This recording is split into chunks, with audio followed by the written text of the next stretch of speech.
इन्होंने तो मेरे ते इल्ज़ाम लाए। इल्ज़ाम का एक पैसे का हज़ारवां हिस्सा भी मेरे ते साबित नहीं कर सके। इल्ज़ाम लगता रहा कि सरना साहब का सुभाव बड़ा कड़वा है, कहते बड़ा कब्बा सुभाव चक्की फिरते हैं।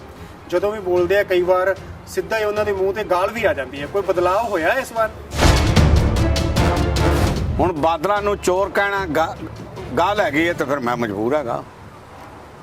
ਇਹ ਗੁਰੂ ਘਰ ਦਾ 300 ਕਰੋੜ ਰੁਪਇਆ ਖਾ ਗਏ ਇਹ ਕਹਿਣਾ ਤੇ ਫਿਰ ਇਹ ਕੜਵੀ ਗੱਲ ਹੈ ਤੇ ਲੱਗੇ ਪਈ। मैं साल दी इन्होंने मेरे ते 420 409 के मुकदमे किए, मैं कोई एंटीसिपेटरी बेल कराई है? मैनू किसी थानेदार ने हिम्मत की है मेरी आके इंटरोगेशन कर लवे? इन्हों का अशर वेखना हूँ की होंगे। जब 3 साल बाद दोबारा गए इन्हों का केस शुरू होया अमरीका ते कैनेडा में, छित्तर मारे लोगों ने, बोलन तक नहीं दिता, चंगी तरह मारिया कुटिया गया, की रह गए इन्हों के पल्ले? मैं गुरु नूं साक्षी कह के गल कहंदा वां, मेरा इल्ज़ाम एक पैसे का 100वां हिस्सा भी गलत नहीं है, और 100 पैसे ठीक न।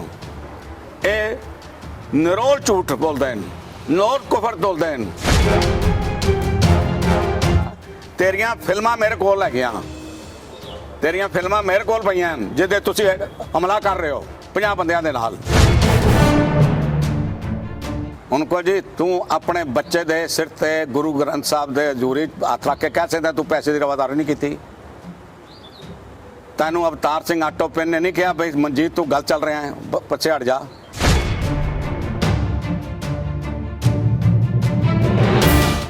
85 लाख रुपया गुरुद्वारे चो कढ़ के ना सुखबीर ने दिता, सुखबीर ने मैंबरां नूं दिता, मैंबरां ने उहदी शराब बन के इलैक्शन जित्ती। रब दी देनदार हो, मैं ईमानदार नहीं हाँ। मेरे ते बख्शिश उस अकाल पुरख दी, मेरे परिवार दी, मेरे दादे तो लैके अज तक दी, जिन्होंने मैनू गुरसिक्खी दी गुरती पाई, ईमानदारी दा काम दस्या, उहदी हैगी बख्शिश। जिस दिन मेरे मन च यह जी गल आवे, that will be the last day of my life, life तो बहुत एक दिन वो मेरा आखिरी साह है। दिल्ली सिख गुरुद्वारा मैनेजमेंट कमेटी ਦੀਆਂ ਚੋਣਾਂ ਆ ਰਹੀਆਂ ਨੇ, ਜਿਸ ਦੇ ਚੱਲਦਿਆਂ ਹੋਇਆਂ ਸਿਆਸਤ ਦਾ ਪਾਰਾ ਸਿਖਰਾਂ ਨੂੰ ਛੂਹ ਰਿਹਾ ਹੈ। ਜੇਕਰ ਅਸੀਂ ਗੱਲ ਕਰੀਏ ਪਰਮਜੀਤ ਸਿੰਘ ਸਰਨਾ ਹੋਰਾਂ ਦੀ, ਤਾਂ ਉਹ ਦਿੱਲੀ ਗੁਰਦੁਆਰਾ ਮੈਨੇਜਮੈਂਟ ਕਮੇਟੀ ਦੇ ਪ੍ਰਧਾਨ ਵੀ ਰਹਿ ਚੁੱਕੇ ਨੇ ਇਸ ਤੋਂ ਪਹਿਲਾਂ, ਤੇ ਇਸ ਵਾਰ ਫੇਰ ਮੈਦਾਨ ਦੇ ਵਿੱਚ ਉਹਨਾਂ ਨੇ ਆਪਣੇ ਵੱਖ-ਵੱਖ ਉਮੀਦਵਾਰ ਖੜੇ ਕੀਤੇ ਨੇ। ਕਿਹੜੇ ਮੁੱਦਿਆਂ ਨੂੰ ਲੈ ਕੇ ਸੰਗਤ ਵਿੱਚ ਜਾ ਰਹੇ ਨੇ, ਕੀ ਉਹਨਾਂ ਦਾ ਵਿਜ਼ਨ ਹੈ, ਇਸ ਬਾਰੇ ਅਸੀਂ ਗੱਲਬਾਤ ਕਰਾਂਗੇ। परमजीत सिंह सरना होनी साडे नाल मौजूद ने। सरना साहब वाहिगुरू जी का खालसा वाहिगुरू जी की फतेह। इस बार जेकर देखिए तो सियासी पारा सिखरां नूं छूह रहा है। सारे जिहड़े धार्मिक आगू ने वो राजनीतिक आगूआं वांग, जिवें पंजाब दे विच राजनीति चल रही है, चाहे लोक सभा की चोण होनी होवे, विधान सभा की चोण होनी होवे, जिवें उत्थे गिरावट हुंदी है उसे तरह गिरावट इस बार दिल्ली दे विच देखण नूं मिलदी है। चोण का जिहड़ा म्यार है बहुत हेठां डिग चुक्या है। ਤੁਹਾਡੇ ਤੇ ਵੀ ਆਰੋਪ ਲੱਗੇ ਸਨ ਪਹਿਲਾਂ, ਜਦੋਂ ਪਹਿਲਾਂ ਤੁਸੀਂ ਦਿੱਲੀ ਗੁਰਦੁਆਰਾ ਮੈਨੇਜਮੈਂਟ ਕਮੇਟੀ ਦੇ ਪ੍ਰਧਾਨ ਰਹੇ ਸੀ, ਕਿ ਤੁਸੀਂ ਬਾਲਾ ਸਾਹਿਬ ਦਾ ਹਸਪਤਾਲ ਵੇਚ ਦਿੱਤਾ ਹੈ ਤੇ ਤੁਸੀਂ ਬਗਲਾ ਸਾਹਿਬ ਦੀ ਪਾਰਕਿੰਗ ਵੇਚ ਦਿੱਤੀ ਹੈ। ਇਸ ਵਾਰ ਕਿਹੜਾ ਮੁੱਦਾ ਹੈ ਜਿਸ ਮੁੱਦੇ ਨੂੰ ਲੈ ਕੇ ਤੁਸੀਂ ਸੰਗਤ ਵਿੱਚ ਜਾ ਰਹੇ ਹੋ? ਸੰਗਤ ਤੁਹਾਨੂੰ ਕਿਉਂ ਵੋਟ ਕਰੇ? ਪਹਿਲੀ ਗੱਲ ਤਾਂ ਹੈਗੀ ਕਿ ਇਹ ਸੰਗਤ ਦੇ ਗੁਰੂ ਦੀ ਵੋਟ ਦੇ ਹੱਕਦਾਰ ਬਿਲਕੁਲ ਨਹੀਂ ਆ ਗਏ। ਇਹਨਾਂ ਨੇ ਮੇਰੇ ਤੇ ਇਲਜ਼ਾਮ ਲਾਏ। इल्ज़ाम का एक पैसे का हज़ारवां हिस्सा भी मेरे ते साबित नहीं कर सके। उस हस्पताल दे विच अज डायलिसिस सेंटर क्या 100 का ला रहे 30, वो भी 28,240 घंटे पुरानिया मशीनां 2006 दियां बनी हुई। कौम का नुकसान कितना किया? असी 4 सालों दे विच जिहड़ा बैड 100 का बैड का हस्पताल बाबा हरबंस सिंह बना के गए सन, 550 बैड का कराया। इन्हां दियां शिकायतां करके 1 करोड़ 46 लाख रुपया असीं जुर्माना भरिया DDA नूं, क्योंकि इन्हां दे कहण ते DDA ने जमीन कैंसल करती सी। पर उहदा फायदा सी ये उठाया कि 400 FIR वधाती, नाल ही सरकारी अप्रूवल लै लई कि असीं कोलैबोरेशन मैडिकल कंपनीज़ दे नाल कर सकदे हां। एक बड़ी वड्डी प्राप्ति सी। कित्थे FIR 100%, कित्थे 400%। ਇਹ ਦਿੱਲੀ ਦੇ ਰਹਿਣ ਵਾਲੇ ਸਮਝਦੇ ਨੇ ਕਿ 400% 300% ਫਿਰ ਵਧਾਉਣਾ ਉਹਦੀ ਕੀਮਤ ਕਿੰਨੀ ਵੱਧਦੀ ਹੈ। ਅਸਲ ਗੱਲ ਇਹ ਹੈ ਕਿ ਬਾਦਲਾਂ ਨੇ ਸੁਖਬੀਰ ਬਾਦਲ ਦੀ ਕੋਠੀ ਬੈਠ ਕੇ ਫੈਸਲਾ ਕੀਤਾ ਸੀ ਸਰਨੇ ਤੇ ਜਿੰਨੇ ਮਰਜ਼ੀ ਝੂਠ ਬੋਲ ਲਵੋ। ਮੇਰਾ ਪੀਟੀਸੀ ਚੈਨਲ ਤੁਹਾਡੇ ਕੋਲ ਹੈਗਾ, ਗੁਰਬਾਣੀ ਦੇ ਕੀਰਤਨ ਤੇ ਕਥਾ ਤੋਂ ਬਾਅਦ ਉਹ ਖੂਬ ਝੂਠ ਬੋਲਣਗੇ, ਜਥੇਦਾਰ ਵੀ ਬੋਲਣਗੇ, ਪਰ ਐਕਤੀ ਅਸੀਂ ਇਹਨੂੰ ਚੋਣ ਜਿੱਤਣ ਨਹੀਂ ਦੇਣੀ। ਸੰਗਤ ਨੇ ਵੀ ਕਿਹਾ 12 ਸਾਲ ਤੋਂ ਇਹ ਪ੍ਰਧਾਨਗੀ ਕਰਦੇ ਪਏ ਨੇ, ਐਂਟੀ ਇਨਕੰਬੈਂਸੀ ਲੈ ਲਓ, ਇਹਨਾਂ ਦੇ ਝੂਠ ਦਾ ਪ੍ਰਚਾਰ ਸੰਗਤ ਨੇ ਮੰਨ ਲਿਆ ਤੇ ਅਸੀਂ ਹਾਰ ਗਏ। ਉਸ ਤੋਂ ਇਲਾਵਾ ਇਹਨਾਂ ਨੇ ਪੰਜਾਬ ਤੋਂ ਘੱਟੋ ਘੱਟ 25,000 ਲੋਕਾਂ ਨੂੰ ਬੁਲਾ ਕੇ, ਆਪਣੇ ਵਰਕਰਾਂ ਨੂੰ ਬੁਲਾ ਕੇ, ਅਫਸਰਾਂ ਨੂੰ ਬੁਲਾ ਕੇ, ਨਕਲੀ ਵੋਟਾਂ ਪਵਾ ਕੇ ਇਹਨਾਂ ਨੇ ਚੋਣਾਂ ਜਿੱਤੀਆਂ। ਪਰ ਉਹਦਾ ਅਸਰ ਕੀ ਹੋਇਆ? ਦਿੱਲੀ ਦੇ ਸਿੱਖਾਂ ਨੇ ਕੀ ਨੁਕਸਾਨ ਕੀਤਾ ਇਹਨਾਂ ਨੇ? ਉਸ ਹਸਪਤਾਲ ਤੋਂ ਸਾਨੂੰ 20 ਤੋਂ ਲੈ ਕੇ 25 ਕਰੋੜ ਰੁਪਇਆ ਸਾਲਾਨਾ ਆਮਦਨ ਹੋਣੀ ਸੀ, ਜਿਹਦੇ ਨਾਲ ਅਸੀਂ ਬੱਚਿਆਂ ਦੀ ਪੜ੍ਹਾਈ ਔਰ ਆਪਣੇ ਆਵਾਮ ਦੀ ਹੈਲਥ ਦੇ ਲਈ ਖਰਚ ਕਰਨਾ ਸੀ। ਇਹ ਰਿਟਰਨ ਹੈਗਾ। ਇਹਨਾਂ ਦੋਵਾਂ ਤੋਂ ਇਲਾਵਾ ਕਿਸੇ ਚੀਜ਼ ਉੱਤੇ ਪੈਸਾ ਨਹੀਂ ਸੀ ਖਰਚ ਹੋ ਸਕਦਾ।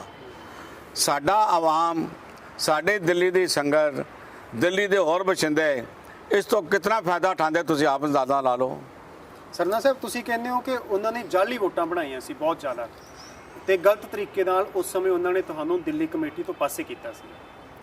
ਪਰ ਤੁਹਾਡੇ ਤੇ ਵੀ ਸੰਗਤ ਦਾ ਇਲਜ਼ਾਮ ਲੱਗਦਾ ਰਿਹਾ ਕਿ ਸਰਨਾ ਸਾਹਿਬ ਦਾ ਸੁਭਾਅ ਬੜਾ ਕੜਵਾ ਹੈ, ਕਹਿੰਦੇ ਬੜਾ ਕੱਬਾ ਸੁਭਾਅ ਚੱਕੀ ਫਿਰਦੇ ਆ, ਜਦੋਂ ਵੀ ਬੋਲਦੇ ਆ ਕਈ ਵਾਰ ਸਿੱਧਾ ਹੀ ਉਹਨਾਂ ਦੇ ਮੂੰਹ ਤੇ ਗਾਲ ਵੀ ਆ ਜਾਂਦੀ ਹੈ। ਕੋਈ ਬਦਲਾਅ ਹੋਇਆ ਇਸ ਵਾਰ? ਦੇਖੋ ਜੀ, ਮੇਰੇ 77 ਸਾਲ ਕਰਾਸ ਕਰ ਬੈਠਾ ਹਾਂ ਜੀ,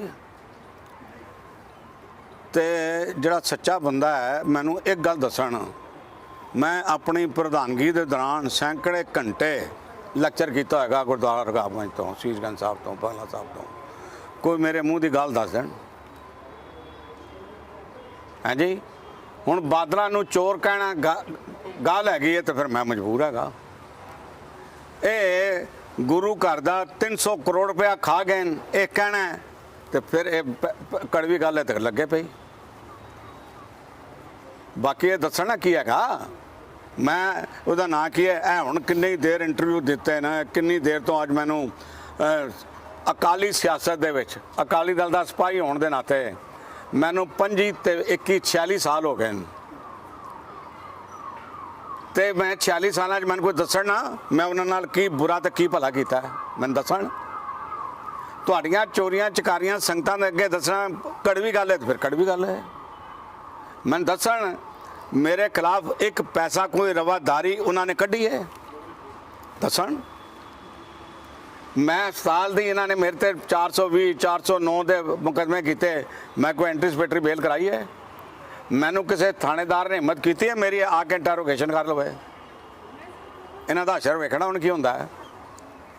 ਇਹਨਾਂ ਨੇ ਜ਼ੋਰ ਬਤੇਰਾ ਲਾਇਆ ਹੈ, ਮੈਨੂੰ ਪਾਕਿਸਤਾਨ 550 ਪ੍ਰਕਾਸ਼ ਉਤਸਵ ਤੇ ਜਾਣ ਤੋਂ ਵੀ ਰੋਕਿਆ ਹੈ, ਪਰ ਸਾਬਤ ਕਰ ਨਹੀਂ ਸਕੇ। ਔਰ ਕੋਰਟ ਨੇ ਕਿਹਾ ਵੀ ਇਹ ਕੇਸ ਜਿਹੜਾ ਹੈਗਾ ਵਾਪਸ ਹੋਣਾ ਚਾਹੀਦਾ ਹੈ, ਵਾਪਸ ਹੋ ਗਏ। ਮੈਂ ਤਾਂ ਕਦੇ ਨਹੀਂ ਜਾ ਕੇ ਗਿਆ, ਕਿਸੇ EOW ਨੇ ਮੈਨੂੰ ਬੁਲਾਇਆ ਸੀ ਅੱਧਾ ਘੰਟਾ। ਤੁਹਾਨੂੰ ਲੱਗਦਾ ਹੈ ਕਿ ਪਿਛਲੇ ਸਮੇਂ ਦੌਰਾਨ ਦਿੱਲੀ ਗੁਰਦੁਆਰਾ ਮੈਨੇਜਮੈਂਟ ਕਮੇਟੀ ਦੀ ਸ਼ਾਖ ਬਹੁਤ ਹੇਠਾਂ ਡਿੱਗੀ ਹੈ?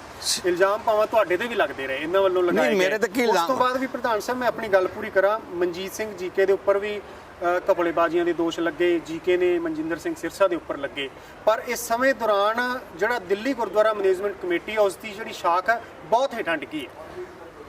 ਦੇਖੋ ਗੱਲ ਇਹ ਹੈਗੀ, ਮੈਂ ਆਪਣੇ ਵਕਤ ਦਿੱਲੀ ਕਮੇਟੀ ਨੂੰ ਪ੍ਰਬੰਧ ਕਰੋ, ਆਰਥਿਕ ਪੱਖੋਂ, ਐਜੂਕੇਸ਼ਨ ਪੱਖੋਂ, ਸਮਾਜਿਕ ਪੱਖੋਂ ਸ਼੍ਰੋਮਣੀ ਕਮੇਟੀ ਦੇ ਬਰਾਬਰ ਦਾਖਲਾ ਕੀਤਾ ਸੀ।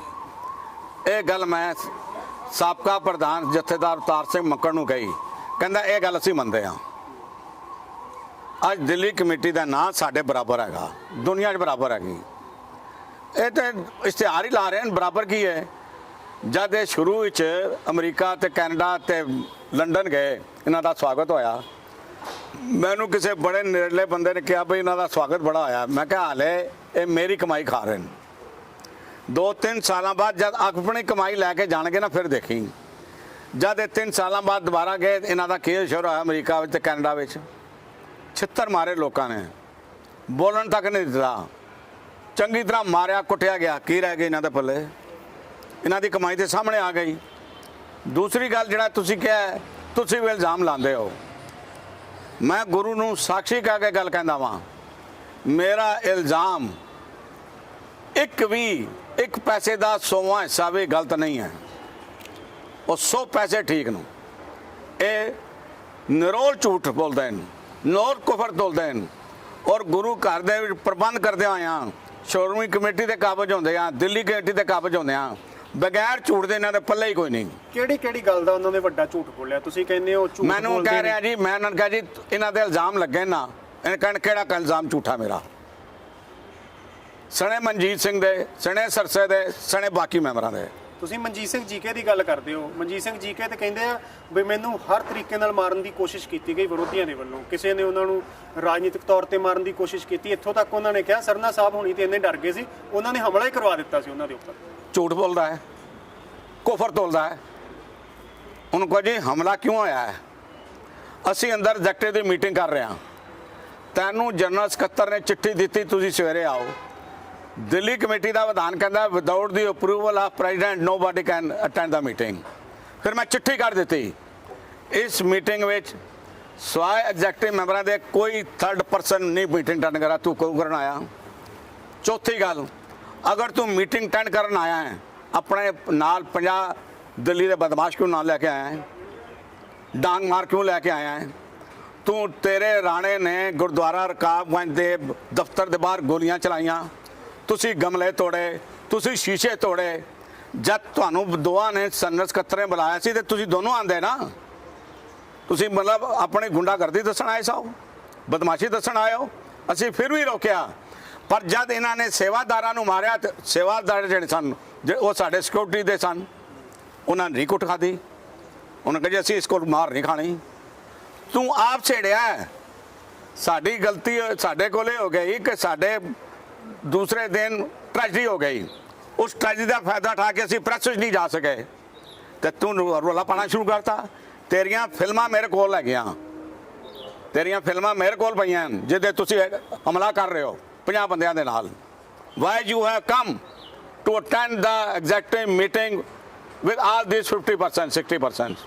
ਤੁਸੀਂ ਕੱਲੇ ਕਿਉਂ ਨਹੀਂ ਆਏ? ਹਮਲੇ ਦੀ ਗੱਲ ਤੈਨੂੰ ਤੇ ਇੱਥੋਂ ਬੁਲਾਇਆ ਸੀ ਨਾ। ਸਰਸਾ ਕੀ ਕਰ ਰਿਹਾ ਸੀ? ਉਹਦੇ ਬਾਕੀ ਦੇ ਗੁੰਡੇ ਕੀ ਕਰ ਰਹੇ ਸਨ? ਤੁਹਾਡੇ ਵਰਕਰ ਕੀ ਕਰ ਰਹੇ ਸਨ? ਉਹਨਾਂ ਕੋ ਝੂਠ ਬਤੇਰਾ ਬੋਲਿਆ ਸਰਦਾਰ ਜੀ, ਤੁਸੀਂ ਹੁਣ ਨਹੀਂ ਝੂਠ ਚੱਲਣਾ।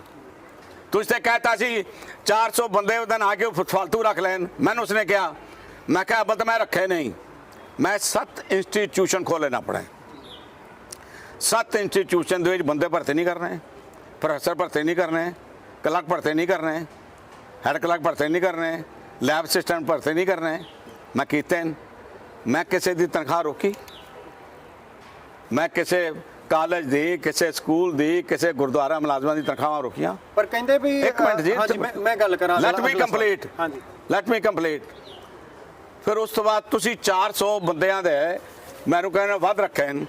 ਤੁਸੀਂ ਆਪਣੇ ਕਾਲ ਦੇ ਵਿੱਚ, ਇਹ ਮੇਰੇ ਕੋਲ ਪਰਚੀ ਹੈ ਜਿਹੜੀ ਗੁਰਦੁਆਰਾ ਕਮੇਟੀ ਦਵਾਈ ਹੈ, 8 ਸਾਲਾਂ ਵਿੱਚ 595 ਪੱਕੇ, 345 ਕੱਚੇ ਔਰ 82 ਟੀਚਰ ਰੱਖੀਆਂ। ਬੱਚੇ ਘਟ ਗਏ ਤੇ ਟੀਚਰ ਰੱਖ ਰਹੇ ਹੋ। ਜੇ ਮੈਂ 400 ਵੱਧ ਰੱਖੇ ਸਨ, ਉਹਨਾਂ ਨੂੰ ਐਡਜਸਟ ਕਰੋ ਨਾ। ਇਹ 900 ਤੇ 40 ਬੱਚਾ ਤੁਸੀਂ ਕਿਉਂ ਭਰਤੀ ਕਰ ਲਿਆ ਫਾਲਤੂ ਦਾ? ਕਿਉਂ ਕੀਤਾ? ਕਹੋ ਰਿਕਾਰਡ ਦੱਸ ਨਾ ਕਰੋ। ਰਿਕਾਰਡ ਤੁਹਾਡੇ ਕੋਲ ਹੈ ਨਾ, ਦੱਸੋ। ਹਰ ਵਕਤ ਜਿਹੜਾ ਝੂਠ ਬੋਲਿਆ ਗਿਆ। ਜਦ ਸਾਨੂੰ ਝੂਠ ਪਤਾ ਲੱਗ ਗਿਆ ਵੀ ਤੁਸੀਂ ਨੇਰੇ ਝੂਠੇ ਹੋ, ਕੁਫਰ ਤੋਲਦੇ ਹੋ, ਤਾਂ ਉਸ ਤੋਂ ਬਾਅਦ ਤੁਹਾਡਾ ਝੂਠ ਨਹੀਂ ਚੱਲੇਗਾ। ਮਨਜੀਤ ਸਿੰਘ ਜੀ ਉਹਨਾਂ ਦਾ ਇਹ ਕਹਿਣਾ ਹੈ ਕਿ ਸਾਰੇ ਵਿਰੋਧੀ ਜਿਹੜੇ ਆ ਉਹਨਾਂ ਦੇ ਝੂਠ ਬੋਲਦੇ ਨੇ। ਕਹਿੰਦੇ ਨੇ ਉਹ ਕਰਪਸ਼ਨ ਦੇ ਦੋਸ਼ ਲਾਉਂਦੇ ਨੇ। ਇਹ ਕਹਿੰਦੇ ਨੇ ਕਿ ਗੋਲਕ ਲੁੱਟ ਲਈ, ਗੋਲਕ ਦੇ ਵਿੱਚੋਂ ਪੈਸਾ ਖਾ ਲਿਆ। ਕਹਿੰਦੇ ਪ੍ਰੂਫ ਦੇਣ। ਕੋਈ ਵੀ ਜਿਹੜਾ ਵਿਰੋਧੀ ਬੋਲਦਾ ਪ੍ਰੂਫ ਦੇਣ। ਤੁਹਾਡੇ ਕੋਲ ਹੈਗਾ ਕੋਈ ਪ੍ਰੂਫ? ਅਸੀਂ ਜਿਹੜੇ ਪ੍ਰੂਫ ਸਨ ਇਹਦੇ ਖਿਲਾਫ FIR ਦਰਜ ਹੋ ਗਈਆਂ। ਹੁਣ ਕੋ ਜੀ ਅਗਲੀ ਗੱਲ ਨਾ ਮੇਰੇ ਕੋਲ ਕਰਵਾਉਣ। उनको जी तू अपने बच्चे दे सिर ते गुरु ग्रंथ साहब दे हजूरी हथ रख के कह सकता तू पैसे की रवादारी नहीं की? तैनू अवतार सिंह आटोपिन ने नहीं कहा भाई मनजीत तू गल चल रहा है, पीछे हट जा।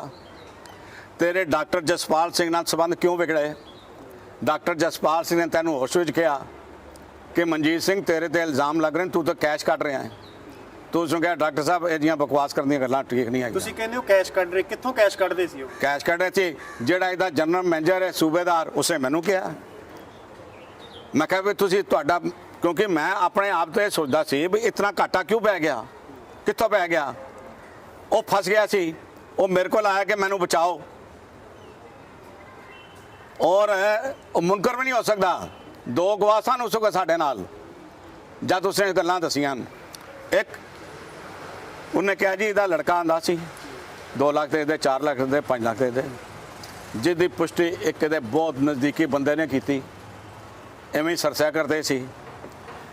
ਇਹ ਆਪ ਇਸਨੇ ਮੈਨੂੰ ਦੱਸਿਆ ਹੈ ਕਿ ਪਿਛਲੀ ਇਲੈਕਸ਼ਨ ਦੇ ਵਿੱਚ ਸੁਖਬੀਰ ਨੇ ਮੇਰੇ ਕੋਲੋਂ 1 ਕਰੋੜ ਰੁਪਇਆ ਮੰਗ ਲਿਆ ਵੀ ਮੈਂ ਮੈਂਬਰਾਂ ਨੂੰ ਫੰਡ ਦੇਣਾ, ਪੈਸੇ ਉਹਨਾਂ ਕਹਿੰਦੇ ਮੇਰੇ ਕੋਲ ਤਾਂ ਹੈ ਨਹੀਂ। ਕਿਸ ਕੋਲੋਂ ਮੰਗਿਆ? ਮਨਜੀਤ ਕੋਲੋਂ ਤੇ ਸਰਸੇ ਕੋਲੋਂ। ਸਰਸੇ ਨੇ ਕਿਹਾ ਗੁਰਦੁਆਰੇ ਕੈਸ਼ ਪਿਆ, ਉਸ ਚੋਂ ਪੈਸੇ ਦੇ ਦੇ। 85 ਲੱਖ ਰੁਪਇਆ ਗੁਰਦੁਆਰੇ ਚੋਂ ਕੱਢ ਕੇ ਨਾ ਸੁਖਬੀਰ ਨੂੰ ਦਿੱਤਾ, ਸੁਖਬੀਰ ਨੇ ਮੈਂਬਰਾਂ ਨੂੰ ਦਿੱਤਾ, ਮੈਂਬਰਾਂ ਨੇ ਉਹਦੀ ਸ਼ਰਾਬ ਬਣ ਕੇ ਇਲੈਕਸ਼ਨ ਜਿੱਤੀ। ਕੁਝ ਤੁਸੀਂ ਕਿਹਾ ਨਹੀਂ ਕਿਹਾ, ਕੁਝ ਜੀ ਉਤਨਾ ਹੀ ਗੱਲ ਕਰ ਜਿਤਨੀ ਅਗਲਾ ਫਿਰ ਜਵਾਬ ਦੇਣ ਲੱਗਿਆ, ਰੋਕੇ ਨਹੀਂ। ਤੁਸੀਂ ਮਨਜਿੰਦਰ ਸਿੰਘ ਸਿਰਸੇ ਦੀ ਗੱਲ ਕੀਤੀ, ਉਹ ਤਾਂ ਦਾਵਾ ਕਰ ਰਹੇ ਨੇ ਕਿ ਉਹਨਾਂ ਨੇ ਤਾਂ ਸੇਵਾ ਹੀ ਬਹੁਤ ਵੱਡੀ ਕੀਤੀ ਹੈ। ਜਿੰਨੀ ਉਹਨਾਂ ਨੇ ਸੇਵਾ ਕਰ ਲਈ ਦਿੱਲੀ ਕਮੇਟੀ ਦੇ ਪ੍ਰਧਾਨ ਹੁੰਦਿਆਂ ਹੋਇਆਂ, ਉਨੀ ਸੇਵਾ ਤਾਂ ਸ਼ਾਇਦ ਕਿਸੇ ਨੇ ਕੀਤੀ ਨਹੀਂ। ਉਹ ਇੱਥੋਂ ਤੱਕ ਨਾਅਰਾ ਦੇ ਰਹੇ ਨੇ ਕਿ ਪਿਛਲੇ 2 ਸਾਲਾਂ ਦੇ ਵਿੱਚ ਉਹਨਾਂ ਨੇ ਬੇਮਿਸਾਲ ਕੰਮ ਕੀਤੇ ਨੇ, ਜਿਸ ਦੀ ਉਦਾਹਰਨ ਕਿਸੇ ਪਾਸੇ ਨਹੀਂ ਮਿਲਦੀ। ਉਹਨਾਂ ਦਾ ਕਹਿਣਾ ਹੈ ਕਿ ਉਹ ਦਿੱਲੀ ਕਮੇਟੀ ਨੂੰ ਉੱਪਰ ਲੈ ਗਏ ਨੇ ਚੱਕ ਕੇ। ਇਸ਼ਤਿਹਾਰਾਂ ਵਿੱਚ ਜਿਹੜਾ 40-50 ਲੱਖ ਰੁਪਇਆ ਗੁਰੂ ਦੀ ਗੋਲਕ ਦਾ ਸੋਸ਼ਲ ਮੀਡੀਆ ਤੇ ਖਰਚਾ, ਉਹਦੇ ਵਿੱਚ ਮੈਨੂੰ ਦੱਸਿਆ ਕੀ ਕਰਦਾ ਸੀ। ਇੱਕ ਸਕੂਲ ਬਣਾਇਆ, ਇੱਕ ਕਾਲਜ ਬਣਾਇਆ, ਜਿਹੜਾ 2 ਮੈਨੀਫੈਸਟੋ ਇਹਨਾਂ ਨੇ ਆਪਣੇ ਕੱਢੇ 2013 ਤੇ 2017 ਵਿੱਚ, ਉਹਦੀ ਇੱਕ ਲਾਈਨ ਪੂਰੀ ਕੀਤੀ, 8 ਸਾਲਾਂ 'ਚ ਪੂਰੀ ਕੀਤੀ। ਇਹ ਕਹਿ ਰਿਹਾ ਮੇਰੇ ਕੰਮ 2, ਇਹ 6 ਸਾਲ ਦੀਆਂ ਆਪਣੀਆਂ ਤੇ ਮਨਜੀਤ ਸਿੰਘ ਦੀਆਂ ਡਕੈਤੀਆਂ ਤੇ ਚੋਰੀਆਂ ਨੂੰ ਕਨਫਰਮ ਕਰ ਰਿਹਾ। ਉਹਦਾ ਜ਼ਿਕਰ ਨਹੀਂ ਕਰ ਰਿਹਾ, ਉਹ ਕਨਫਰਮ ਕਰ ਰਿਹਾ ਵੀ ਅਸੀਂ ਡਾਕੇ ਮਾਰੇ, ਅਸੀਂ ਸਕੂਲ ਬਰਬਾਦ ਕੀਤੇ, ਅਸੀਂ ਕਾਲਜ ਬੰਦ ਕੀਤੇ, ਪੋਲੀਟੈਕਨਿਕ ਬੰਦ ਕੀਤੇ, ਮੈਨੇਜਮੈਂਟ ਕੀਤੇ, ਬੀਐਡ ਕਾਲਜ ਬੰਦ ਕੀਤੇ, ਸਕੂਲਾਂ ਨੂੰ ਜ਼ਮੀਨ ਦੋਸ਼ ਕਰਕੇ ਰੱਖ ਦਿੱਤਾ ਸੀ। ਜਿਹੜੇ ਸਾਡੇ ਚੰਨ ਮੁਨਾਰਾ ਸਨ ਦੁਨੀਆ ਦੇ ਵਿੱਚ ਵੀ ਇਹ ਬੜੇ ਸਕੂਲ ਚਲਾ ਰਹੇ, ਬੜੇ ਕਾਲਜ ਚਲਾ ਰਹੇ ਨੇ, ਉਹਨਾਂ ਤੋਂ ਜ਼ਮੀਨ ਦੋਸ਼ ਕਰ ਦਿੱਤਾ। ਲੋਕਾਂ ਨੂੰ ਤਨਖਾਹਾਂ ਨਹੀਂ ਦਿੱਤੀਆਂ, ਸੇਵਾਦਾਰਾਂ ਨੂੰ ਤਨਖਾਹਾਂ ਨਹੀਂ ਦਿੱਤੀਆਂ, ਟੀਚਰ ਨੂੰ ਤਨਖਾਹਾਂ ਨਹੀਂ ਦਿੱਤੀਆਂ। ਤੇ ਚੰਗੇ ਕੰਮ ਇਹ ਤੇ ਪਿਛਲੇ 8 ਸਾਲ ਤੋਂ ਚੱਲ ਰਹੇ ਸੀ। ਤੇਰੇ ਹੁੰਦਿਆਂ 2 ਸਾਲ 'ਚ ਕੋਈ ਤਨਖਾਹਾਂ ਦਿੱਤੀਆਂ ਤੂੰ? ਜੇ ਤੁਹਾਨੂੰ ਮੌਕਾ ਮਿਲਦਾ ਹੈ ਪ੍ਰਧਾਨ ਬਣਦਾ ਹੁਣ ਦਿੱਲੀ ਕਮੇਟੀ ਦੇ ਉੱਪਰ, ਫਿਰ ਤੁਸੀਂ ਤੁਹਾਡਾ ਆ ਜਾਂਦੇ, ਤੁਹਾਡੇ ਮੈਂਬਰ ਆ ਜਾਂਦੇ, ਤੁਸੀਂ ਆ ਜਾਂਦੇ ਹੋ, ਤੇ ਸੰਗਤ ਦਾ ਇਹ ਸਵਾਲ ਹੁੰਦਾ ਹੈ ਕਿ ਲੀਡਰ ਕਹਿੰਦੇ ਕੁਝ ਨੇ, ਕਰਦੇ ਕੁਝ ਨੇ, ਬਾਅਦ 'ਚ ਮੁੱਕਰ ਜਾਂਦੇ ਆ ਜਦੋਂ ਕੁਰਸੀ ਮਿਲਦੀ ਹੈ। ਹੁਣ ਇਹ ਵੱਡਾ ਮੁੱਦਾ ਬਣਿਆ ਹੋਇਆ ਇਸ ਵਾਰ ਦਿੱਲੀ ਇਲੈਕਸ਼ਨਾਂ ਦੇ ਵਿੱਚ ਕਿ ਸਕੂਲ ਨੇ ਜਾਂ ਅਦਾਰੇ ਨੇ ਜਿਹੜੇ ਦਿੱਲੀ ਕਮੇਟੀ ਦੇ, ਉਹਨਾਂ ਦਾ ਗ੍ਰਾਫ ਬੜਾ ਹੇਠਾਂ ਡਿੱਗ ਚੁੱਕਿਆ ਹੈ, ਤਨਖਾਹਾਂ ਨਹੀਂ ਮਿਲ ਰਹੀਆਂ। ਕਰੋਨਾ ਮਹਾਮਾਰੀ ਦੇ ਚੱਲਦਿਆਂ ਹੋਇਆਂ ਬਹੁਤ ਸਾਰੇ ਲੋਕ ਸੁਸਾਈਡ ਕਰ ਗਏ ਨੇ ਜਾਂ ਉਹਨਾਂ ਦੀ ਮੌਤ ਹੋ ਗਈ ਹੈ। ਜੇਕਰ ਤੁਸੀਂ ਆਉਂਦੇ ਹੋ, ਤੁਸੀਂ ਸਾਰੀਆਂ ਮੰਗਾਂ ਪੂਰੀਆਂ ਕਰੋਗੇ?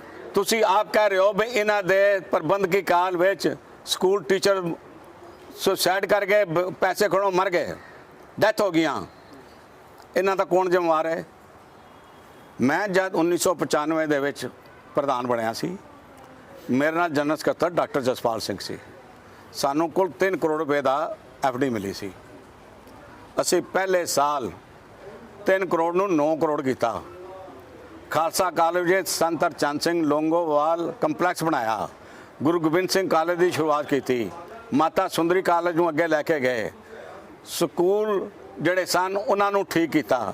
ਫਿਰ ਉਸ ਤੋਂ ਬਾਅਦ ਸਾਡੇ ਸਕੂਲਾਂ ਦੇ ਵਿੱਚ ਤਨਖਾਹਾਂ ਗੁਰੂ ਦੀ ਗੋਲਕ ਚੋਂ ਜਾਂਦੀਆਂ ਸਨ, ਉਹ ਸਾਰੀਆਂ ਬੰਦ ਕੀਤੀਆਂ, ਸੈਲਫ ਸਫੀਸ਼ੀਐਂਟ ਕੀਤਾ, ਰਿਜ਼ਲਟ 98% ਤੱਕ ਲੈ ਕੇ ਗਏ, ਕੁਆਲਿਟੀ ਆਫ ਰਿਜ਼ਲਟ ਨੂੰ ਇੰਪਰੂਵ ਕੀਤਾ। ਪਿਛਲੇ ਨੂੰ ਛੱਡੋ, ਹੁਣ ਤੁਸੀਂ ਕੀ ਕਰੋਗੇ? ਜਿਹੜੇ ਮੁਲਾਜ਼ਮ ਨੇ ਗੁਰਦੁਆਰਿਆਂ ਦੇ ਜਾਂ ਹੋਰ ਟੀਚਰ ਨੇ, ਉਹਨਾਂ ਲਈ ਹੁਣ ਕੀ ਕਰੋਗੇ? ਅਸੀਂ ਲਿਖਤ 1 ਪੇਜ ਦਾ ਪ੍ਰੋਸਪੈਕਟ ਆਪਣਾ ਬਣਾਇਆ, ਮੈਨੀਫੈਸਟੋ 1 ਪੇਜ ਦਾ।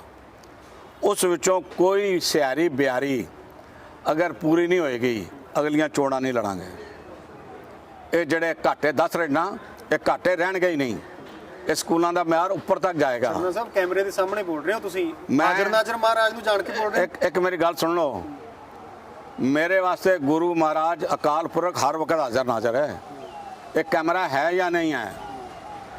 ਇਹ ਕੈਮਰਾ ਹੈ ਜਾਂ ਨਹੀਂ ਹੈ? ਸੰਗਤ ਨੂੰ ਮੇਰੇ ਤੇ ਵਿਸ਼ਵਾਸ ਹੈ ਵੀ ਪ੍ਰਬੰਧ ਇਹਨਾਂ ਨੇ ਕੀਤਾ ਹੈ, ਇੱਕ ਥੈਲੀ ਦੀ ਰਵਾਦਾਰੀ ਨਹੀਂ ਕੀਤੀ। ਇਸ ਵਾਸਤੇ ਸੰਗਤ ਸਾਨੂੰ ਚਾਹ ਰਹੀ ਹੈ, ਇਸ ਵਾਸਤੇ ਸੰਗਤ ਸਾਨੂੰ ਵੋਟਾਂ ਪਾ ਰਹੀ ਹੈ। ਇਹਨਾਂ ਤੇ ਪਰ ਮਨਜਿੰਦਰ ਸਿੰਘ ਸਿਰਸਾ ਹੁਣੀ ਕਹਿੰਦੇ ਨੇ ਕਿ ਨੌਜਵਾਨਾਂ ਨੂੰ ਵੋਟਾਂ ਪਾਓ ਜੀ, ਉਹਨਾਂ ਦੀ ਪਾਰਟੀ ਜਵਾਨਾਂ ਦੀ ਪਾਰਟੀ ਹੈ। ਸਰਨਾ ਸਾਹਿਬ ਤੁਸੀਂ ਬੁੱਢੇ ਹੋ ਗਏ ਹੋ। ਦੇਖੋ ਗੱਲ ਸੁਣੋ, ਇਹ ਹੁਣ ਮੈਂ ਤੁਹਾਡੇ ਕੋਲ ਬੈਠਾ ਹੋਇਆ, ਮੈਂ ਕੋਈ ਐਨਕ ਲਾਈ ਹੈ, ਪੜਵਾ ਲਓ ਮੇਰੇ ਕੋਲ, ਅਖਬਾਰ ਪੜਵਾ ਲਓ। ਬੁੱਢਾ ਜਵਾਨ ਉਸ ਅਕਾਲ ਪੁਰਖ ਦੇ ਹੱਥ ਵਿੱਚ ਹੈ। ਲੋਕੀ 50 ਸਾਲ ਦੀ ਉਮਰ ਵਿੱਚ ਹੀ ਬੁੱਢੇ ਹੋ ਕੇ ਮਰ ਜਾਂਦੇ ਹਨ, ਬਿਮਾਰੀ ਨਾਲ ਮਰ ਜਾਂਦੇ ਹਨ। ਮੇਰੇ ਤੇ ਤਾਂ ਉਸ ਅਕਾਲ ਪੁਰਖ ਦੀ ਰਹਿਮਤ ਹੈ, ਬਖਸ਼ਿਸ਼ ਹੈ। ਹਾਲੇ ਤੱਕ ਤਾਂ ਮੇਰੀ सेहत बहुत अच्छी है। एक मैं तो पढ़े हुआ ऐसी शेर, आसमान 100 वर्ष का है पल की खबर नहीं। बाणी में भी लिखा है, क्या भरोसा इस भांडे का रत्ता को लगे ठनका। एक कुछ नहीं पता, पर एज ऑन टुडे मेरे ते सुकारपुर की रहमत हैगी। मेरी सेहत बिल्कुल ठीक है, ना मैंने ब्लड प्रेशर है, ना मैंने ਸ਼ੂਗਰ है, ना कुछ हो गया। ਫਿਰ ਉਹ ਕਿਉਂ ਕਹਿ ਰਹੇ ਨੇ ਕਿ ਨੌਜਵਾਨਾਂ ਦੀ ਪਾਰਟੀ ਚੁਣੋ? ਕੀ ਤੁਹਾਡੇ ਵੱਲੋਂ ਨੌਜਵਾਨਾਂ ਨੂੰ ਟਿਕਟਾਂ ਨਹੀਂ ਦਿੱਤੀਆਂ ਗਈਆਂ, ਉਮੀਦਵਾਰ ਨਹੀਂ ਖੜੇ ਕੀਤੇ ਗਏ? ਇੱਕ ਗੱਲ ਦੱਸੋ, ਮੈਂ ਸਰਸੇ ਵਰਗੇ ਗੁਰੂ ਘਰ ਦੇ ਦੁਖੀਆਂ ਨੂੰ, ਗੁਰੂ ਘਰ ਤੇ ਡਾਕਾ ਮਾਰਨ ਵਾਲਿਆਂ ਨੂੰ, ਗੁਰੂ ਘਰ ਦੇ ਸਕੂਲਾਂ ਨੂੰ ਬਰਬਾਦ ਕਰਨ ਵਾਲਿਆਂ ਨੂੰ, ਗੁਰੂ ਘਰ ਦੇ ਮੁਲਾਜ਼ਮਾਂ ਨੂੰ ਤਨਖਾਹ ਨਾ ਦੇਣ ਵਾਲਿਆਂ ਨੂੰ, ਟੀਚਰਾਂ ਨੂੰ ਤਨਖਾਹ ਨਾ ਦੇਣ ਵਾਲਿਆਂ ਨੂੰ 8 ਸਾਲਾਂ ਵਿੱਚ ਗੁਰਦੁਆਰਾ ਪ੍ਰਬੰਧ ਜ਼ਮੀਨ ਦੋਜ਼ ਕਰ ਦਿੱਤਾ, ਮਰਿਆਦਾ ਭੰਗ ਕਰ ਦਿੱਤੀ, ਪਰੰਪਰਾ ਤਹਿਸ ਨਹਿਸ ਕਰ ਦਿੱਤੀ। ਇੱਕ ਵੀ ਅੰਮ੍ਰਿਤ ਸਮਾਗਮ ਨਹੀਂ ਹੋਇਆ 8 ਸਾਲਾਂ ਦੇ ਵਿੱਚ, ਇੱਕ ਵੀ ਅੰਮ੍ਰਿਤ ਸੰਚਾਰ ਨਹੀਂ ਹੋਇਆ। ਮੈਂ ਇਹ ਜੇ ਭੱਦਰ ਪੁਰਸ਼ਾਂ ਦੀ ਗੱਲਾਂ ਦਾ ਕਿਉਂ ਜਵਾਬ ਦਿਆਂ? ਹਾਂਜੀ, ਕੋਈ ਮੈਨੂੰ ਗੁਣੀ ਗਿਆਨੀ ਆ ਕੇ ਜਵਾਬ ਕਰੇ, ਸਵਾਲ ਕਰੇ, ਮੈਂ ਖੁਸ਼ੀ ਨਾਲ ਦਿਆਂਗਾ।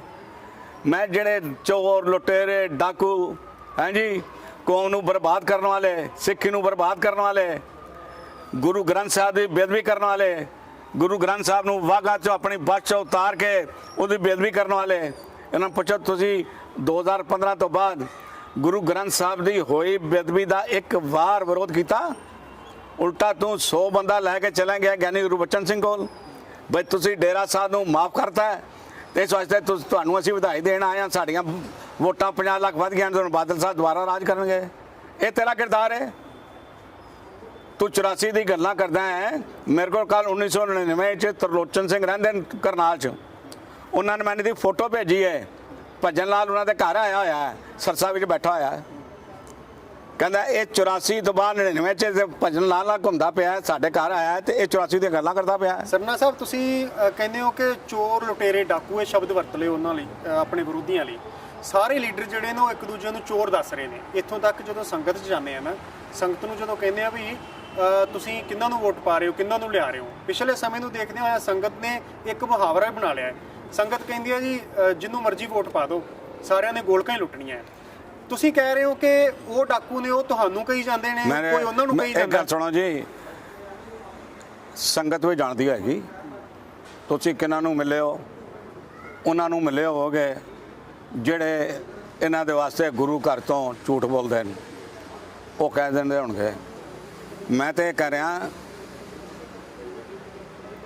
ਅਗਰ ਮੈਂ ਗੁਰੂ ਘਰ ਦੀ ਪੈਸੇ ਦੀ ਰਵਾਦਾਰੀ ਕੀਤੀ ਹੈ ਤੇ ਅੱਜ ਮੈਂ ਇੱਥੇ ਨਹੀਂ ਸੀ ਹੋਣਾ।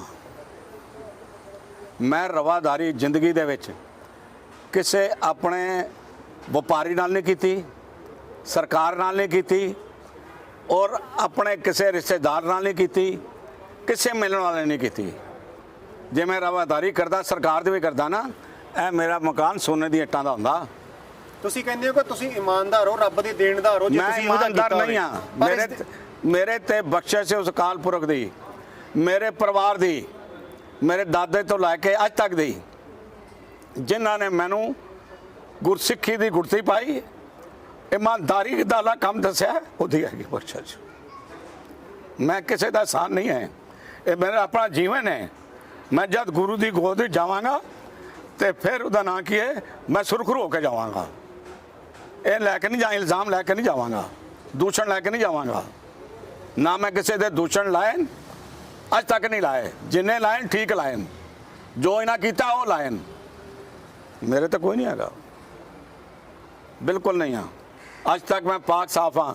ਜਿਸ ਦਿਨ ਮੇਰੇ ਮਨ 'ਚ ਇਹ ਜੀ ਗੱਲ ਆਵੇ, that will be the last day of my life, life ਤੇ ਬਹੁਤ ਇੱਕ ਦਿਨ ਉਹ ਮੇਰਾ ਆਖਰੀ ਸਾਹ ਹੋਇਆ।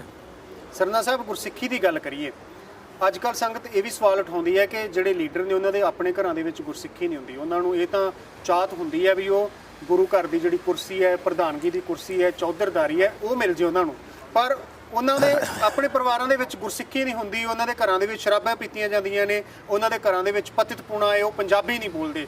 ਜੇਕਰ ਮੈਂ ਤੁਹਾਡੀ ਗੱਲ ਕਰਾਂ, ਤੁਹਾਡੇ ਪਰਿਵਾਰ ਦਾ ਮਾਹੌਲ ਕਿਹੋ ਜਿਹਾ ਹੈ? ਉਹ ਸਰਕਾਰ ਦੀ ਬੜੀ ਰਹਿਮਤ ਹੈ। ਮੇਰਾ ਦਾਦਾ ਸਹਿਜਧਾਰੀ ਸਿੱਖ ਸੀ, ਪਾਠ ਕੀਤੇ ਬਗੈਰ ਜਪਜੀ ਸਾਹਿਬ ਦਾ ਅੰਨ ਮੂੰਹ ਨਹੀਂ ਸੀ ਲਾਉਂਦੇ। ਸ਼ਾਮ ਨੂੰ ਉਰਦੂ ਦਾ ਗੁਟਕਾ ਉਹਨਾਂ ਦੀ ਜੇਬ 'ਚ ਹੁੰਦਾ ਸੀ। ਰਹਿਰਾਸ ਸਾਹਿਬ ਪੜ੍ਹੇ ਬਗੈਰ ਨਹੀਂ ਸੀ ਰਹਿੰਦੇ। ਔਰ ਕੋਈ ਅਗਰ ਬੰਦੇ ਜਿੰਦੇ ਹਨ, ਜਾਂ ਤੁਸੀਂ ਪਾਕਿਸਤਾਨ ਚਲੇ ਜਾਓ, ਗੁਜਰ ਖਾਨ ਅੱਜ ਵੀ ਰਾਮੇ ਸ਼ਾਹ ਦੇ ਨਾਂ ਦੀ ਤੂਤੀ ਬੋਲਦੀ ਹੈ। ਸਾਡੇ ਪਰਿਵਾਰ 'ਚੋਂ ਰਾਮੇ ਸ਼ਾਹ ਮੇਰੇ ਦਾਦੇ ਦਾ ਨਾਂ ਸੀ, ਕੇਸ਼ਵ ਰਾਮ, ਲੋਕੀ ਰਾਮੇ ਸ਼ਾਹ ਕਰਕੇ ਬੁਲਾਉਂਦੇ ਸਨ। ਉਹਦੇ ਪਰਿਵਾਰ ਵਿੱਚ ਇੱਕੋ ਹੀ ਬੰਦਾ ਸਾਡੇ ਪਰਿਵਾਰ 'ਚ ਕੋਈ ਪਤਾ ਨਹੀਂ ਹੈ। ਇੱਕ ਵੀ ਸ਼ਰਾਬ ਦਾ ਨਸ਼ਾ ਵਰਤਣ ਵਾਲਾ ਨਹੀਂ ਹੈ, ਕੋਈ ਨਸ਼ਾ ਵਰਤਣ ਵਾਲਾ ਨਹੀਂ ਹੈ। ਮੇਰੇ ਪੋਤਰੇ ਪੋਤਰੀਆਂ ਅਮਰੀਕਾ ਹੈਗੇ, ਲੋ ਆਪਣਾ ਬੰਦਾ ਭੇਜ ਦਿਓ ਤਾਂ ਉਹਨਾਂ ਕੋਲ ਜਪਜੀ ਸਾਹਿਬ ਦਾ ਪਾਠ ਸੁਣ ਲਓ, ਜਪਜੀ ਸਾਹਿਬ ਦਾ ਪਾਠ ਸੁਣ ਲਓ। ਸਰਨਾ ਸਾਹਿਬ, ਨਿਤਨੇਮ ਦੀ ਗੱਲ ਕਰੀਏ, ਇਹ ਜ਼ਰੂਰੀ ਬਣ ਜਾਂਦਾ ਹੈ ਕਿ ਜਿਨ੍ਹਾਂ ਨੇ ਸ਼੍ਰੋਮਣੀ ਕਮੇਟੀ ਜਾਂ ਦਿੱਲੀ ਗੁਰਦੁਆਰਾ ਮੈਨੇਜਮੈਂਟ ਕਮੇਟੀ ਦਾ ਪ੍ਰਬੰਧ ਸੰਭਾਲਣਾ ਹੈ, ਉਹਨਾਂ ਦੇ ਘਰਾਂ ਦੇ ਵਿੱਚ ਗੁਰਸਿੱਖੀ ਹੋਵੇ ਜਾਂ ਉਹ ਨਿਤਨੇਮ ਕਰਦੇ ਹੋਣ। ਤੁਸੀਂ ਆਪ ਕਰਦੇ ਹੋ ਨਿਤਨੇਮ, ਬਾਣੀ ਪੜ੍ਹਦੇ ਹੋ ਆਪ? ਦੇਖੋ, ਇਹ ਜਵਾਬ ਦੇਣਾ ਮੇਰੇ ਲਈ ਔਖਾ ਹੈਗਾ। ਮੈਂ ਤੇ ਆਪਣੇ ਲਈ ਆਪਣੇ ਗੁਰੂ ਦੇ ਹੁਕਮ ਨੂੰ ਵਜਾ ਫਰਮਾਉਂਦਾ ਤੇ ਮੈਂ ਦੱਸਾਂ ਮੈਂ ਨਿਤਨੇਮ ਕਰਦਾ, ਮੈਂ ਸਹਿਜ ਪਾਠ ਕਰਦਾ, ਤੇ ਇਹ ਮੈਂ ਸਮਝਦਾ ਚੰਗੀ ਗੱਲ ਨਹੀਂ। ਸਾਡੇ ਘਰ ਦੇ ਵਿੱਚ ਸ਼ਾਇਦ ਸਾਡੀ ਕੋਈ ਹੋਵੇ ਜਿਹੜਾ ਨਿਤਨੇਮ ਨਹੀਂ ਕਰਦੇ। ਉਸ ਅਕਾਲ ਪੁਰਖ ਦੀ ਬਖਸ਼ਿਸ਼ ਨਾਲ ਮੈਂ 20-25 ਦਿਨਾਂ ਦੇ ਇਹ ਪਿਛਲੇ 15 ਦਿਨਾਂ 'ਚ ਇਲੈਕਸ਼ਨ ਕਰਕੇ ਮੈਂ ਨਹੀਂ ਸਹਿਜ ਪਾਠ ਕਰ ਸਕਿਆ। ਬਾਕੀ ਮੇਰੇ ਤੇ ਰਹਿਮਤ ਹੈਗੀ, ਮੈਂ ਅਗਰ 16 ਦਿਨਾਂ 'ਚ ਵੀ ਚਾਹਾਂ ਤਾਂ ਵੀ ਸਹਿਜ ਪਾਠ ਪੂਰਾ ਕਰ ਸਕਦਾ, ਮਹੀਨੇ ਚਾਹਾਂ ਤਾਂ ਵੀ ਕਰ ਸਕਦਾ।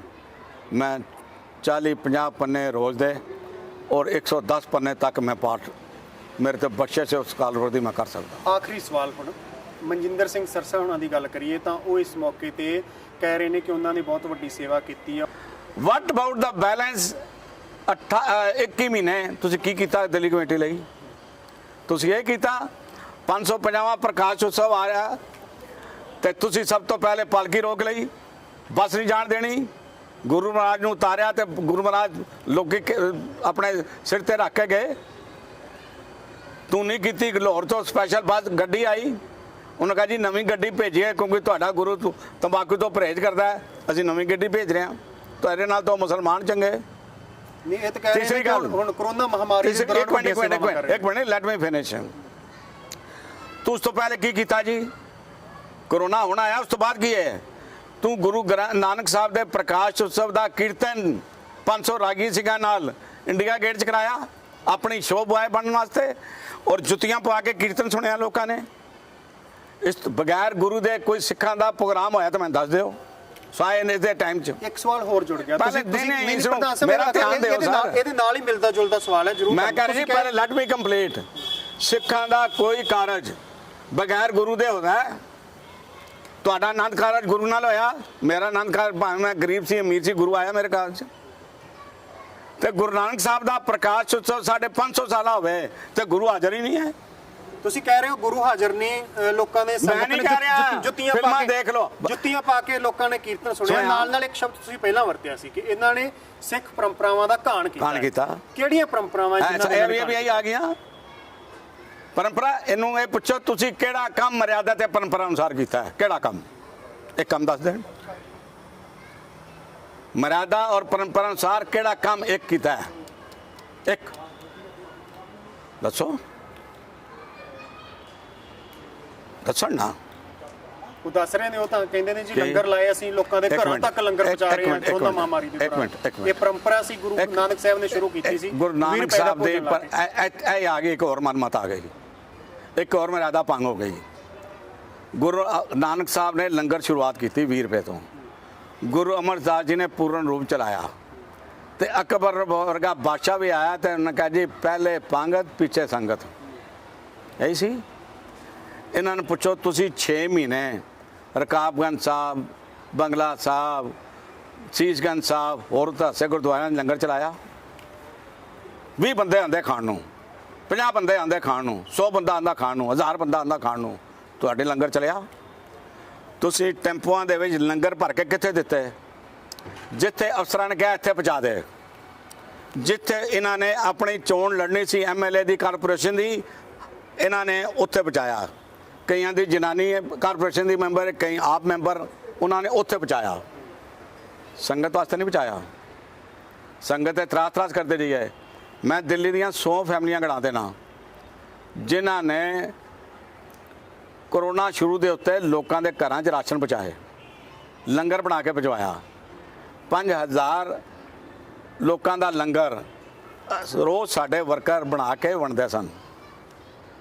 ਰੋਜ਼ ਕਈ ਫੈਮਿਲੀ 'ਚ ਮੈਂ ਦੇਖਿਆ ਆਪਣੇ ਵਾਲਦੇ ਨਾਂ ਤੇ ਟਰੱਸਟ ਬਣਾ ਕੇ ਲੰਗਰ ਵਰਤੇ। ਉਹਨਾਂ ਕੋਈ ਕੀਤੀ? ਕਿਸ ਇਹ ਲੰਗਰ ਵੀ ਕੋਈ ਦੱਸਣ ਦੀ ਗੱਲ ਹੈ? ਮੈਂ ਲੰਗਰ ਲਾਇਆ। ਇਸ ਤੋਂ ਵੱਧ ਮਰਿਆਦਾ ਹੋਰ ਕਿਹੜੀ ਭੰਗ ਹੋਏਗੀ? ਮੈਨੂੰ ਤੇ ਦੱਸ ਦਿਓ ਨਾ। ਮੈਂ ਸੱਚੋ ਸੱਚ ਲਾਇਨ, ਅਗਰ ਸਿਆਰੀ ਬਿਆਰੀ ਵੀ ਮੈਂ ਘੱਟ ਲਿਆਈ ਹੈ ਤਾਂ ਮੈਂ ਗੁਰੂ ਦਾ ਦੇਣਦਾਰ ਹਾਂ। ਜ਼ਰੂਰ ਉਹਨਾਂ ਨੂੰ ਵੀ ਅਸੀਂ ਸਵਾਲ ਕਰਾਂਗੇ। ਤੁਸੀਂ ਅੱਜ ਗੱਲਬਾਤ ਕੀਤੀ ਜਗਬਾਣੀ ਦੇ ਨਾਲ, ਤੁਹਾਡਾ ਬਹੁਤ ਬਹੁਤ ਧੰਨਵਾਦ। ਇਹ ਸਨ ਸ਼੍ਰੋਮਣੀ ਅਕਾਲੀ ਦਲ ਦਿੱਲੀ ਦੇ ਪ੍ਰਧਾਨ ਪਰਮਜੀਤ ਸਿੰਘ ਸਰਨਾ, ਜੋ ਕਿ ਦਿੱਲੀ ਗੁਰਦੁਆਰਾ ਮੈਨੇਜਮੈਂਟ ਕਮੇਟੀ ਦੇ ਵੀ ਪਹਿਲਾਂ ਪ੍ਰਧਾਨ ਰਹਿ ਚੁੱਕੇ ਨੇ। ਇਹਨਾਂ ਨੇ ਪਿਛਲੀਆਂ ਆਪਣੀਆਂ ਸੇਵਾਵਾਂ ਦੀ ਵੀ ਗੱਲ ਕੀਤੀ ਹੈ ਤੇ ਨਾਲ ਮੌਜੂਦਾ ਪ੍ਰਧਾਨ ਦਿੱਲੀ ਕਮੇਟੀ ਦੇ ਮਨਜਿੰਦਰ ਸਿੰਘ ਸਿਰਸਾ ਹੋਣਾ ਬਾਰੇ ਵੀ ਗੱਲ ਕੀਤੀ ਹੈ ਤੇ ਨਾਲ ਇਹਨਾਂ ਨੇ ਕਿਹਾ ਕਿ ਉਹਨਾਂ ਨੇ ਸਿੱਖੀ ਦੀਆਂ ਪਰੰਪਰਾਵਾਂ ਦਾ ਬਹੁਤ ਵੱਡਾ ਘਾਣ ਕੀਤਾ ਹੈ, ਜਿਸ ਦੇ ਚੱਲਦਿਆਂ ਹੋਇਆਂ ਹੁਣ ਸੰਗਤ ਸੁਚੇਤ ਹੋ ਚੁੱਕੀ ਹੈ ਤੇ ਸੰਗਤ ਇਸ ਵਾਰ ਪਰਮਜੀਤ ਸਿੰਘ ਸਰਨਾ ਹੋਰਾਂ ਨੂੰ ਜ਼ਰੂਰ ਮੌਕਾ ਦੇਵੇਗੀ। ਕੈਮਰਾਮੈਨ ਮੋਨੂ ਦੇ ਨਾਲ ਰਣਦੀਪ ਸਿੰਘ, ਜਗਬਾਣੀ ਟੀਵੀ। ਇਹ ਗੱਲ ਮੈਂ ਹੋਰ ਕਹਿ ਸਕਦਾ।